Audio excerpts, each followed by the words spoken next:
Hello friends, welcome to Made easy.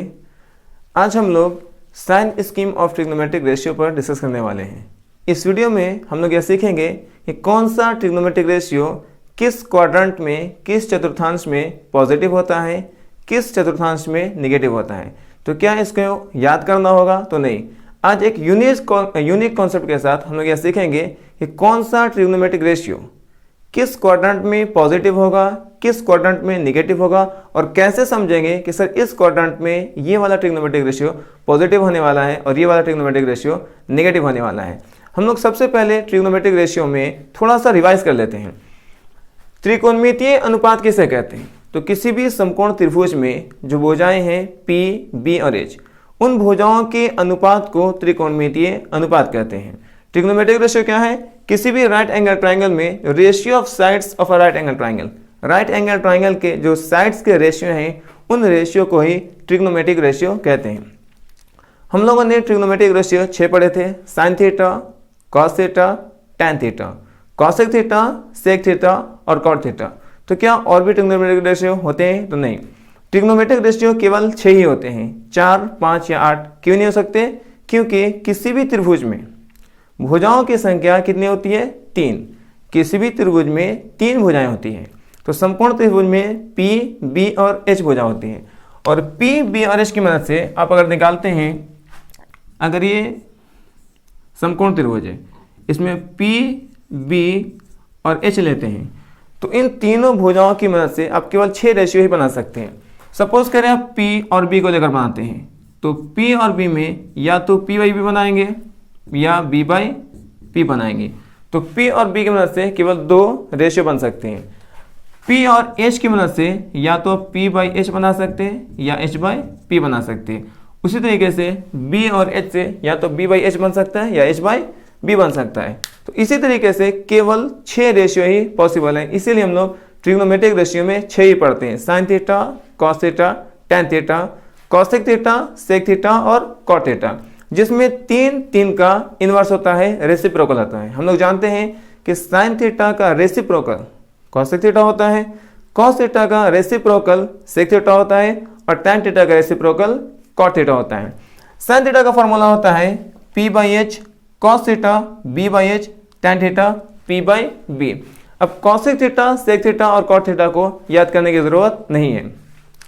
हम लोग जानते हैं कि साइन थीटा का रेसिप्रोकल कॉसेक थीटा होता है, तो P बाई एच का रेसिप्रोकल H बाई P होगा। कॉस थीटा का रेसिप्रोकल सेक थीटा होता है और cos theta B by H होता है, तो sec theta is equal to H by B होगा। Tan theta P by B, तो cot theta B by P होता है। इस तरीके से अगर आप 3 ट्रिग्नोमेट्रिक रेशियो को, साइन, कॉस और टैन को याद रखते हैं, तो बाकी 3 जो है कॉसेक, सेक और कॉट, आप इजिली कन्वर्ट कर सकते हैं। बस रेसिप्रोकल कर देना होता है, फॉर्मूला बन जाता है। एक चीज याद रखेंगे कि जो ट्रिग्नोमेट्रिक रेशियो है only applicable for right angle triangle. अब देखते हैं चतुर्थांश के बारे में कि किस चतुर्थांश में कौन वाला ट्रिग्नोमेट्रिक रेशियो पॉजिटिव होगा, कौन सा नेगेटिव होगा। हम लोग जानते हैं कि एक सर्कल में जो एंगल होता है वो टोटल एंगल 360 डिग्री होता है। अब इस सर्कल को अगर आप 4 इक्वल पार्ट में डिवाइड करते हैं, एक सर्कल को 4 इक्वल पार्ट में डिवाइड करते हैं, तो एक जो पार्ट बनेगा, इस पार्ट को आप चतुर्थांश कहेंगे। एक पार्ट को चतुर्थांश कहेंगे और इसको इंग्लिश में क्वाड्रेंट कहा जाता है। तो इस तरीके से आपको प्रथम चतुर्थांश, द्वितीय चतुर्थांश, तृतीय चतुर्थांश और चतुर्थ चतुर्थांश है। First quadrant, second quadrant, third quadrant और फोर्थ क्वाड्रेंट होता है। अगर 360 डिग्री को आप 4 से डिवाइड करेंगे तो आपको 90 आएंगे। तो हर वैल्यू में आप यहां से यहां तक देखिए, यहां से यहां तक अगर आप यहां से शुरू कर रहे हैं तो यहां से 0 to 90 डिग्री आता है। मतलब फर्स्ट वाले चतुर्थांश में, फर्स्ट क्वाड्रेंट में डिग्री वैल्यू कहां से कहां तक होता है? 0 to 90 होता है। सेकेंड वाले क्वाड्रेंट में 90 to 180 डिग्री होता है और थर्ड वाले क्वाड्रेंट में 180 डिग्री टू 270 डिग्री होता है। इसी तरीके से लास्ट वन जो चौथा चतुर्थांश हम लोगों का, उसमें वैल्यू 270 to 360 डिग्री होता है। किसी भी सर्कल में टोटल एंगल 360 होता है। अगर उसको 4 पार्ट में डिवाइड करेंगे तो जो एक पार्ट बचेगा उसको चतुर्थांश कहते हैं। तो ये 4 चतुर्थांश हो गए और हर चतुर्थांश में जो वैल्यू होगा वो 0 to 90, 90 to 180, 180 to 270 और 270 to 360, मतलब 90 डिग्री का वहां पर कोण बना होता है। अब थोड़ा सा हम लोग क्या करते हैं, ग्राफ के बारे में रिवाइज कर लेते हैं। तो देखिए, ये आपको एक्स एक्सिस दिया गया है। एक्स एक्सिस में ये जो पॉइंट है ये आपको ओरिजिन या मूल बिंदु कहलाता है। मूल बिंदु के जो दाईं ओर जाएंगे तो इसको एक्स अक्ष या एक्स एक्सिस कहा जाता है और इसको साइन पॉजिटिव लिया जाएगा। मूल बिंदु से बाएं तरफ आएंगे तो एक्स डैश अक्ष कहा जाता है या एक्स डैश एक्सिस कहा जाता है, जो मूल बिंदु के बाईं ओर होता है और उसको नेगेटिव लिया जाता है। अगर मूल बिंदु से ऊपर की ओर जाते हैं तो इसको वाई अक्ष कहा जाता है और वाई अक्ष पॉजिटिव होता है। उसी तरीके से मूल बिंदु से आप नीचे की ओर आते हैं तो इसको वाई डैश अक्ष कहते हैं और वाई डैश अक्ष नेगेटिव में होता है। तो ये 4 साइन को हम लोग केयरफुली याद रखना है। फिर से रिपीट कर लेते हैं। ये ओरिजिन है, देखिए ये आपको एक्स एक्सिस है, ये वाई एक्सिस है। यहां पर जो बन रहा है उसको ओरिजिन या मूल बिंदु कहा जाता है। मूल बिंदु के दाईं तरफ जाते हैं तो एक्स अक्ष है, मूल बिंदु से बाईं तरफ आते हैं एक्स डैश अक्ष है, मूल बिंदु से ऊपर की ओर जाते हैं तो वाई अक्ष है और मूल बिंदु से नीचे की ओर आते हैं तो वाई डैश अक्ष है। एक्स अक्ष को पॉजिटिव लिया जाएगा, एक्स डैश अक्ष को नेगेटिव लिया जाएगा। मूल बिंदु के दाईं तरफ पॉजिटिव, मूल बिंदु के बाईं तरफ नेगेटिव लेंगे। मूल बिंदु से ऊपर की ओर जो वाई अक्ष है उसको पॉजिटिव धनात्मक लिया जाता है और मूल बिंदु से नीचे की ओर को वाई डैश अक्ष को हम लोग नेगेटिव लेते हैं। अब इसी साइन के हेल्प से हम लोग ट्रिग्नोमेट्रिक रेशियो में यह देखेंगे कि कौन सा ट्रिग्नोमेट्रिक रेशियो किस क्वाड्रेंट में, किस चतुर्थांश में पॉजिटिव होगा और किस चतुर्थांश में नेगेटिव होगा। हम लोग क्या कर रहे हैं, फर्स्ट क्वाड्रेंट में डिस्कस कर रहे हैं। ये एक समकोण त्रिभुज दिखाया गया है। जिस समकोण त्रिभुज में ये आपको 90 डिग्री है और हम जानते हैं कि 90 के अपोजिट साइड को हाइपोटेनस एच कहते हैं, जिसको हिंदी में कर्ण कहा जाता है। यह है रेफरेंस एंगल थीटा और रेफरेंस एंगल थीटा के सामने वाली भुजा को परपेंडिकुलर पी कहते हैं, जिसको हिंदी में लंब कहा जाता है। और जो तीसरी भुजा बच जाती है उसको बेस बी कहते हैं, जिसको हिंदी में आधार कहा जाता है। अब ये मूल बिंदु से ये जो बी है वो दाईं ओर है, मतलब एक्स अक्ष की तरफ है। अब एक्स अक्ष में बी को पॉजिटिव लेंगे।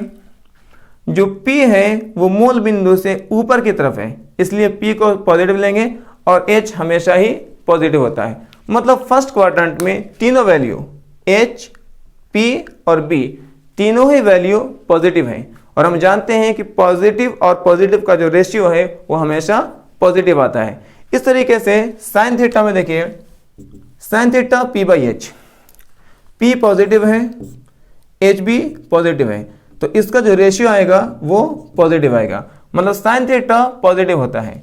उसी तरीके से कॉसेक लेंगे तो H पॉजिटिव, P पॉजिटिव, इसका रेशियो क्या आएगा, पॉजिटिव आ जाएगा।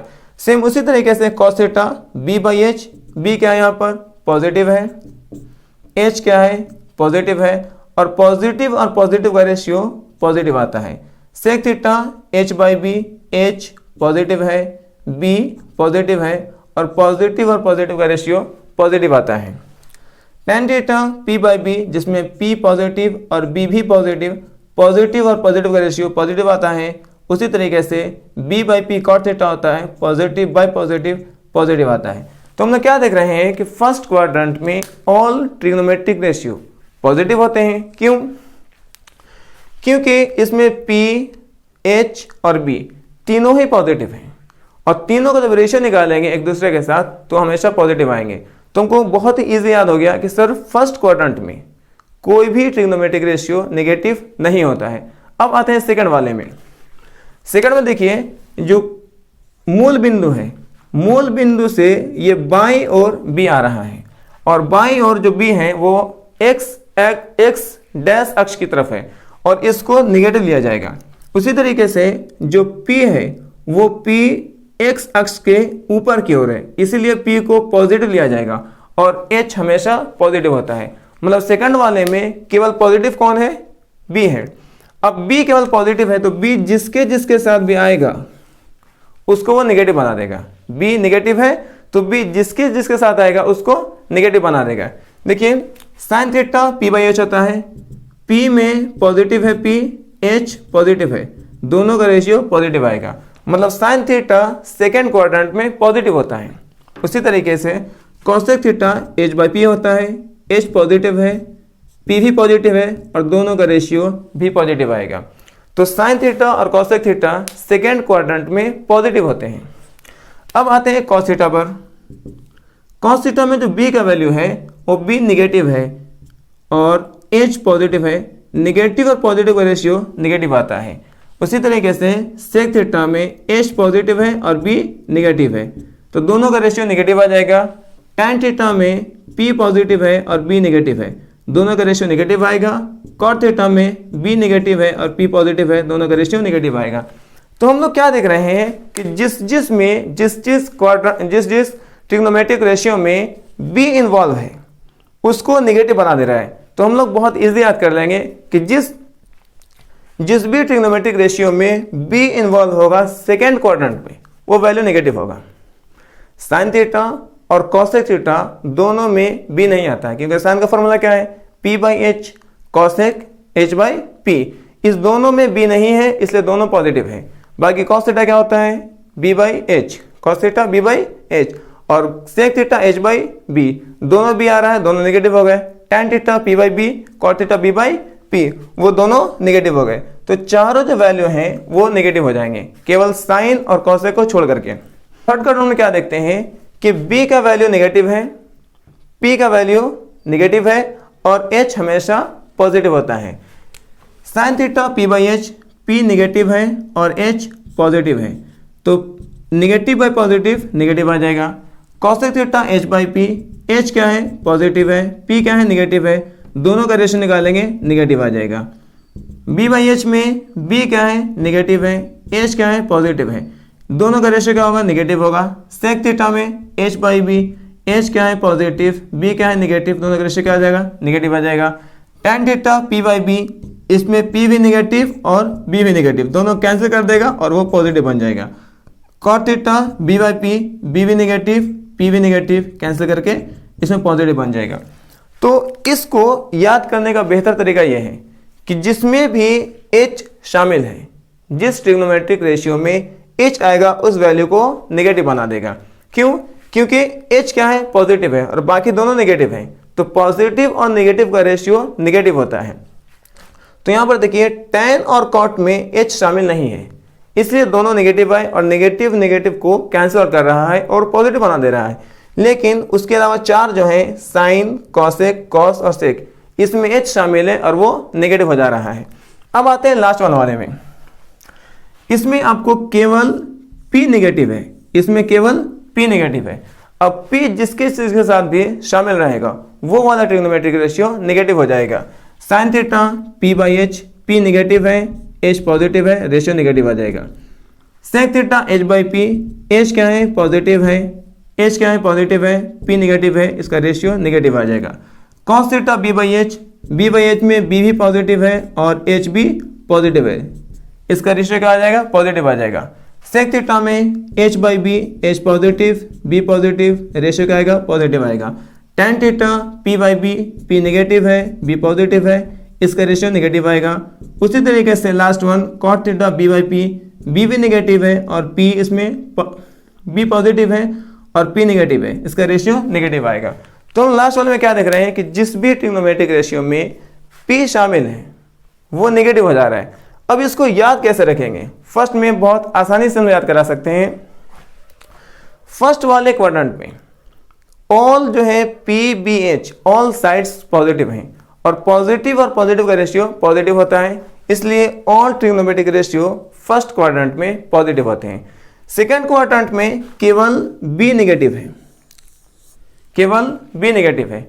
अब बी जिस जिस ट्रिग्नोमेट्रिक रेशियो में शामिल होगा वो नेगेटिव हो जाएगा।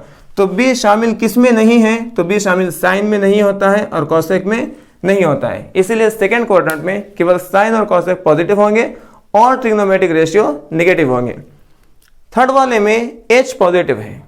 अब एच जिस ट्रिग्नोमेट्रिक रेशियो में शामिल होगा वो सबको नेगेटिव बना देगा और जिसमें शामिल नहीं होगा वो पॉजिटिव हो जाएगा।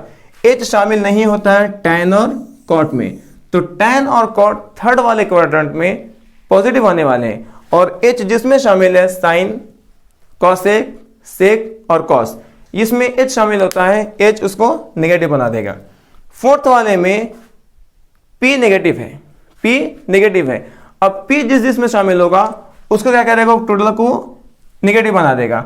और पी किस में शामिल है, तो पी शामिल है इसमें साइन पे शामिल है, साइन के साथ शामिल है आपको कॉसेक में, टैन में और कॉट में। तो इस तरीके से बहुत ही आसानी से याद कर सकते हैं कि जो अलग साइन है, देखिए इसमें H प्लस P प्लस अलग साइन क्या है B। अब B जिसमें शामिल होगा उसको नेगेटिव बनाएगा। इसमें B माइनस P माइनस अलग साइन क्या है H। अब H जिसमें शामिल होगा उसको नेगेटिव बनाएगा। इसमें B प्लस H प्लस अलग क्या है P। अब P जिसमें शामिल होगा उसको नेगेटिव बना देगा। तो इस तरीके से किसी भी ट्रिग्नोमेट्रिक रेशियो को किसी भी क्वाड्रेंट में आसानी से याद कर सकते हैं कि कौन सा ट्रिग्नोमेट्रिक रेशियो कौन से क्वाड्रेंट में नेगेटिव होने वाला है। तो ये रहा आज का वीडियो। उम्मीद है आपको आज का वीडियो पसंद आया होगा और इसी तरीके से फिर से हम लोग नेक्स्ट वीडियोस में बहुत इंटरेस्टिंग टॉपिक के साथ मिलने वाले हैं। Okay, thank you.